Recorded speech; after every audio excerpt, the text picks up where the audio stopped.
folks.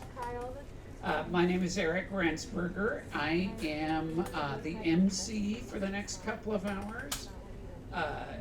Joan Hawkins has been laboring mightily yesterday and today, keeping things running smoothly, and she needs a break, so I'm the guy to do that. We got a special treat in this set. We've got two women poets, good friends, well known to the writing community here in town. Prose. Oh, yeah. Oh, they're doing prose. Never mind. Forget I said poets, but they don't write any poetry. They've never gone near a poem in their life. So, but let me, before I mess myself up further, let me tell you a little bit about them. Wendy Taylor is one of our readers. After spending decades exercising her left brain as a systems engineer, Wendy Taylor is now using her right brain to write history, memoir, and historical fiction. Becoming Mia, Wendy's debut novel, was published in 2018. She published Hungarian Rhapsody and Hungarian Elegy, the first two novels in her Hungarian trilogy. She is working on Hungarian Legacy, the last of the trilogy, which will be released in 2024. And reading with her is Antonia Matthew. Antonia was born in England and grew up during World War II. She has put out 3 chapbooks and 1 CD with the group Five Women Poets. Notable group in the history of the Bloomington writing scene was that particular group, Five Women Poets, which I will just say, to give away the secret, there was actually more than 5 of them. But her newest venture is a play, Homefront. It's been produced for radio theater by local radio theater wizard Richard Fish, and a broadcast of it is planned on WFHB. So Wendy and Antonia, you take over from here.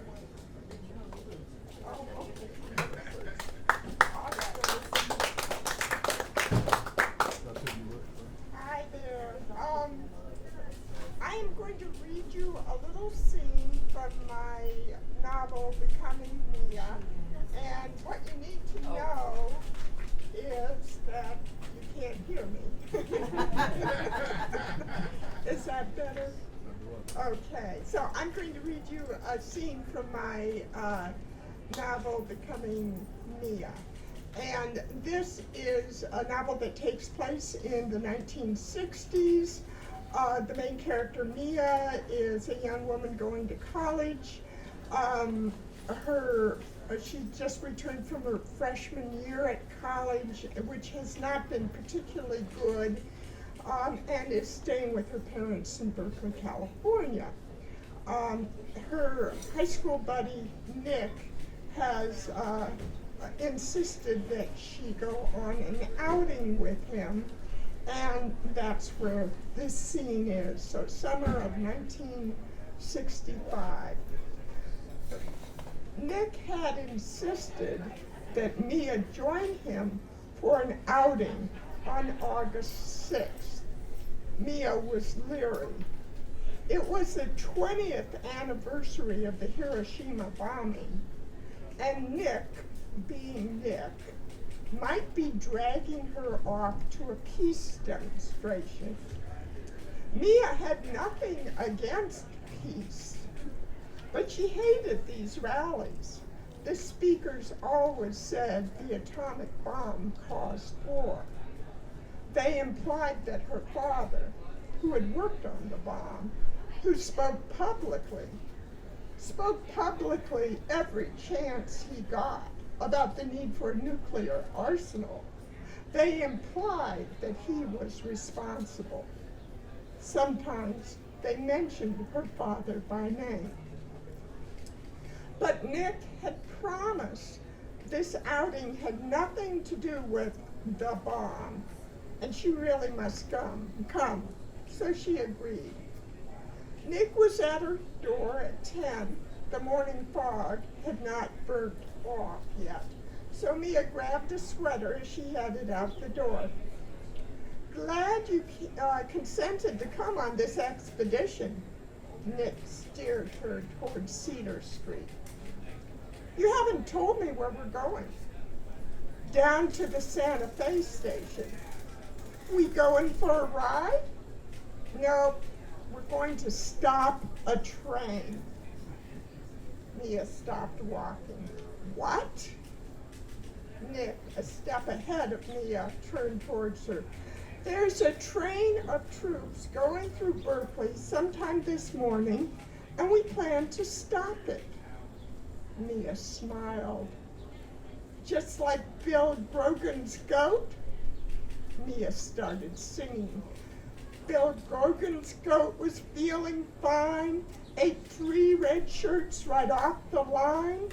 Bill took a stick, gave him 3 whacks, and tied him to the railroad tracks. The whistle blew, the train grew nigh. Bill Grogan's goat was doomed to die. He gave 3 moans of mortal pain, barfed up those shirts, and flagged the train. Very funny, Nick pursed his lips. This is serious, Mia. Plan to get arrested, Nick? Nick placed his hands on his hips and stared at her. Or getting ready to run down, Nick? Nick stared. Why should I go to this? Mia spat out the words. Why should I add my body to the count of demonstrators present? Nick had bragged that over 15,000 people had shown up for the Vietnam protest in May. It seemed every warm body counted. Nick sneered. Because you will learn something. Mia said nothing. You can't say you don't agree if you don't know what we're talking about. He smiled bitterly. Mia did not smile back. How will my attending a train hijacking help me understand? When we stop the train, we'll talk to the troops. We'll explain why the war is wrong. Why can't you just tell me? There'll be people there who are much more persuasive than I am. They will convince you. Mia wrapped her arms around herself. The breeze was cool, but in truth, she was comforting herself as she considered the demonstration. She should go home, but she was curious. Who were these people who protested? Were they all just like Nick, college kids? And there was a tug, a desire to be one of those protesting. War was a bad thing, something you should be against. Nick said, you can leave anytime you want. Mia sighed. Okay. They started walking down the hill toward University Avenue. They walked in silence, the traffic getting heavier as they approached downtown and then lighter as they walked further down the main east-west street between the bay and the campus. The shops got shabbier as they headed towards the wrong side of the tracks. When they were a block away from the Santa Fe station, Nick picked up his pace. Mia could see a group of people, maybe 200 or so, milling in front of the building. By the time Mia caught up, Nick was talking to a short man with curly brown hair. Mia guessed he was in his mid-30s. He talked fast. No trains yet. We're not sure when they'll come through. Half the people here are police or FBI or something. See that guy over there? Here the man gave a slight nod to the right. He's got a microphone, just so you know. He's recording everything. FBI for sure. Nick nodded. Steve, this is my friend Mia. The short man gazed at Mia and smiled. Mia was grateful Nick had not used her last name. The gang is working on signs and such over there. Nick pointed to the arches of the station. Mia could see several people working on a long banner and others painting smaller signs on sticks. The morning fog had burnt off, and Mia was too warm. She took off her sweater and tied it around her waist. Nick pointed north towards the El Cerrito Hills. The tracks were straight for 3 blocks before they curved to the right. Little bungalows built in the 30s lined the tracks on either side. Mia saw a large sign by one of the houses. It read, "Godspeed to our soldiers." The hills in the distance were brown, houses peeking out here and there. Nick turned back to the sign makers and began to help, beckoning Mia to join in. She shook her head. She was here as an observer, not a participant. She sat on a bench under the portico, apart from the sign makers. There were quite a number of men talking among themselves, most in suits or sports jackets, probably police, railroad personnel, and even, as Steve had warned, FBI. There were several with camera equipment, photographers for the reporters, she guessed. There was a low rumble and a forlorn wail. The sign makers looked toward Steve, who shook his head and pointed to a train schedule attached to his clipboard. Mia guessed this was a scheduled train. The protesters went back to the business of making signs. The red engine, a yellow sun painted across its nose, slowed to a stop. The doors of one of the sleek passenger cars opened. 2 men in business suits stepped down, followed by a lady in a tailored dress, wearing a hat and gloves. She looked at the protesters, then hurried into the station. Nick and his fellows started putting away their materials, having done all they could on the signs.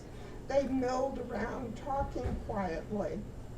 Just as Mia began to wonder whether the troop train would come, there was a distant roar, and a train horn sounded. Steve, his fingers to his lips, gave a trilling whistle, and the sign makers rushed to the tracks. They arranged themselves so the banner, which Mia could now see read, "Stop the War Machine," was in front, and the signs were at either side. She looked towards the hill. A red and yellow engine came into view, its horn blaring. It wasn't going terribly fast, faster than she could walk, but she could have outrun it. The horn sounded again, quite loud. Mia located Nick on the far side of the banner. He was holding a picket and stared in the direction of the train. The horn blared again, so loud now that Mia put her fingers in her ears. Mia looked at the train 2 blocks away. Great clouds of steam issued from its front, enveloping half of the engine. Mia's heart raced. She looked back at the protesters who stood their ground. The train, a block away, ran steadily along. It was not slowing down. The banner holders ran to either side of the tracks, ripping the sign. Mia willed Nick to leave the tracks, but he stood there, his sign held high. The horn blared again, so loud it hurt Mia's plugged ears. Now it was half a block away. Now it was just across the street. Like a lumbering, voracious carnivore, it bore steadily down, rumbling, steam now obscuring most of the engine. Nick's figure disappeared in the white vapor. Mia screamed. Then everything went black. 2 days later, Nick grinned at Mia. Everyone was impressed with your volume. They said I should marry you right away, since you can shriek so loud when you think I'm dead. And you were beautiful when you fainted.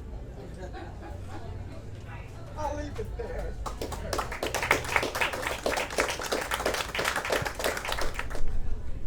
This story grew from seeing a painting by Monet, which is called A Girl in a Red Cape. The Girl in the Red Cape. I walked past this house on my way to and from school. The big house, full of the Lacrosse family, their 2 cats, the big woolly dog, and the 5 children. The door was always open to us children. We went there after school for hot chocolate and toast with honey. The house was always full of laughter and games and music. Music. The closed French windows I stopped by opened into what was once the music room with its white grand piano. There was always somebody playing, the piano or the violin or the flute, sometimes together, and we'd gather around the piano and sing. I can't play or sing, but I stood there with everyone and let the music fill me. When I had to go home to my dark house on the edge of the town, I carried the music inside me. My parents were silent, severe people and never laughed or smiled. I had no brothers or sisters, and I would have been lonely without the laughter and song in the big house. On Saturdays, if my chores were done in time, I joined the other children in the long attic room of the Lacrosse home, where there were chests of dress-up clothes. The older children made up plays. We dressed up, and the mother and father and grandmother were invited. They sat on old rickety chairs and watched our plays, then clapped and laughed and told us how clever we were. They led us downstairs, still dressed up, and we had hot chocolate and bonbons. I don't know what they did on Sundays. I was not allowed to leave the house, except to go to a tiny church on the edge of the woods. And in the afternoon, I had to learn Bible verses to repeat before supper. On Sundays, the music inside me was very faint and almost lost. One Sunday after church, I felt hot and dizzy. My parents sent me up to bed. I heard them say, "She's just sulking, wants to be at the big house." All night I tossed and turned, and in the morning I couldn't get out of bed. Now they sent for the doctor. He told them I had something in my chest, must stay home, drink lots of water, hot tea, and take this medicine. The medicine was very bitter, and I only had water to drink, so the taste stayed in my mouth. It seemed I was sick for a long time. Sometimes I would climb quietly out of bed and look out of the window, but I couldn't see the big house or the school. No one ever came this far out of town, so I saw no one, and the music in my head was almost gone. At last, the doctor said I could go back to school. I was so excited that I got up while it was still dark, tiptoed downstairs, had a piece of bread and suet and a drink of water, put on my warm blue coat and my red cape with the hood that the grandmother in the big house had given me. How my parents hated it. And started off to school as it began to snow, still only able to walk slowly. I wanted to reach the big house in time to see everyone come running out and go together with them to school. But when I reached the big house, no one was coming out. The windows were shut. The dog didn't come barking round the corner, tail wagging, pleased to see me. I walked on as fast as I could. When I got close to the school and met other children, I said, "What happened to the big house?" They shook their heads. It all happened so fast. One day they weren't in school, and when we ran in at the end of the day, furniture was being loaded onto wagons. We couldn't see any of our friends. I ran up to a man driving one of the wagons and said, "Please, sir, what is happening?" And he said, "None of your business, get out of my way." So I did, and that was all they knew. That afternoon school, I went by the big house, as I always had, but this time I walked around it and stopped by the French doors that led into the music room. The curtains were pulled back and I could see in. It was empty and silent. I stood there in the snow and closed my eyes, trying to imagine everyone back. When I turned to go home, I heard, very faintly, singing and the piano playing. Then, as if blown by the wind outside, it faded away. My second piece is sort of a memoir, sort of tuned a little bit. It's called Impossible Dream. My deepest desire is to be part of the chorus at the Metropolitan Opera House. Even on the television screen, they seem enviably magical. Each member part of the whole, they move and sing together under the stage lights in gorgeous and various costumes, flirting or weeping or protesting, but supported and supporting. One can have a dream, and this, for me, is an impossible dream. At school, in kindergarten and the early grades, singing lessons were informal, everyone singing in a shouting mode. I sang and shouted along with my classmates. But then came real music lessons with the real music teacher in the real music room. We practiced scales, we echoed back a note she sang to us, we sang lines of the songs as solos. Why, I thought, does the teacher frown when I sing and look upset? I noticed that she stopped asking me to sing alone. The end of term concert was coming up. At it, the classes sat on the stage on risers and took it in turns to sing their song. One afternoon, as we were leaving music class, I noticed that my mother was standing outside the door talking to someone. And when I looked back, she had gone into the classroom.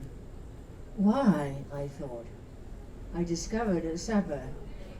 I went to see Miss Grant today, my mother said, spooning out the stew. I didn't say that I had seen her there. I waited. She thinks, my mother said, passing round the bread, that you really try in class and you aren't any trouble, but you can't hit the right notes. You sing out of tune. She stopped. I mopped my plate with a piece of bread. I didn't say anything. She went on. So, in class, she wants you to just listen. At the concert, you can sit with your class, but you are just to mouth the words. I finished my stew, put my knife and fork side by side on the plate. I said nothing. My mother went on, she's not cross, she's not punishing you. It's just that even one voice out of tune spoils the whole song. Are we having apple crumble for pudding? I said. Got up, collected the plates, and set them on the trolley. My mother sighed and looked across the table at my stepfather. She's impossible. What can I do? Bring in the apple crumble, my stepfather said, and keep her singing around the house. All the pop singers sing out of tune. She could be famous. No, my mother said, this is no laughing matter. Yes, it is, he said, but I won't laugh if you bring in the apple crumble. My mother got up and left the room, slamming the door behind her. Let's look for the apple crumble, said my stepfather, and help ourselves. We can eat in the kitchen, and we did. Then my stepfather took off his jacket, rolled up his sleeves. We'll surprise your mother and do the washing up together. When we finished, my mother came in. You go to bed straight away, she said to me. Clean your teeth and put your light out yourself. I don't know what she said to my stepfather or what he replied, but as I closed the kitchen door, I heard her loud, angry voice. And I went upstairs and did just what she had told me and climbed into bed. I lay back in my bed, thinking a lot before I went to sleep. The next morning, when I went down for breakfast, and before my mother could say anything, I said, I'm going to sit in the audience for the concert. I don't want to pretend to sing, and if anyone asks me about it, I'll tell them I can't hit the right notes. I buttered some toast, spread it with marmalade, and took a large bite, drinking my milk with it. Before my mother could say anything, my stepfather, who was already sitting at the table eating breakfast, his brown shoes on the floor beside him, said, "Bee, your conservative government is making a real mess of things. Listen to this." And he started to read from the newspaper. I finished my toast, drank my milk, and stood up. "Thank you for breakfast," I said. "I'm going to get ready for school." And I put my plate and glass on the trolley. As I turned to go, I was pleased to see that my stepfather was wearing his blue suit, but he had brown shoes on the floor beside him, something that ignored my mother. She said to me, "You're going very early." "I know," I said. "I can go to netball practices now. I don't have to sit in the concert." And as I left the room, I could hear my stepfather laughing. Thank you.